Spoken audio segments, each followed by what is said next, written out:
Хочется от всей души, от всего сердца поблагодарить казахский народ. Сейчас объясню почему. Родина – это такое абстрактное мышление, для каждого родина своя. Мне бы хотелось сказать, что для меня родина – это Казахстан.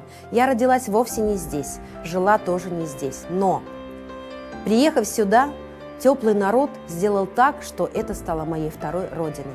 Настолько сплоченный, настолько гостеприимный, настолько радушный казахский народ.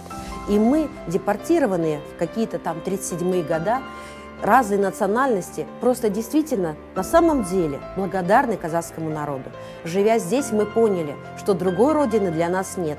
Только Казахстан, там, где мы можем дышать спокойно, говорить на разных языках, соблюдать традиции и обычаи родного своего народа. Итак, дорогие друзья, что такое Родина? Для меня Родина – это Казахстан.